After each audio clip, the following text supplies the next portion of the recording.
السلام عليكم ورحمة الله وبركاته. أحبابي في الله، ينبغي على الإنسان أن يجعل له أثرا قبل أن يرتحل من هذه الدنيا، يجعل له أثرا طيبا مثل ما كان إبراهيم عليه السلام. الله جل في علاه يقول عن إبراهيم عندما دعا الله عز وجل فقال: وجعل لي لسان صدق في الآخرين،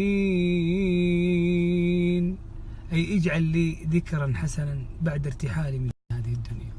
فجعل الله عز وجل لإبراهيم الذكر الطيب، لدرجة أن اليهود تقول نحن على ملة إبراهيم، والنصارى تقول نحن على ملة إبراهيم، وربي يقول: إن أولى الناس بإبراهيم للذين اتبعوا إن أولى الناس بإبراهيم للذين اتبعوه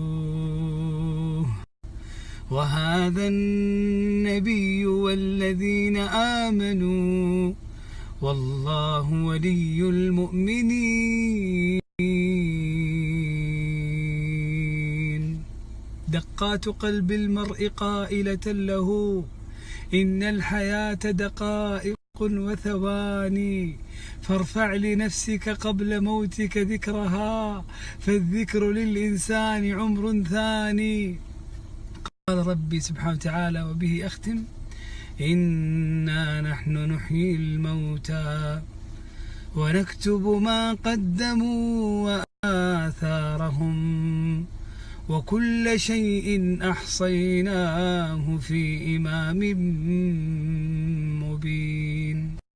جميل عندما يقال لك بعد ارتحالك من هذه الدنيا: رحم الله فلان كان وكان وكان، رحم الله فلان كان وكان وكان.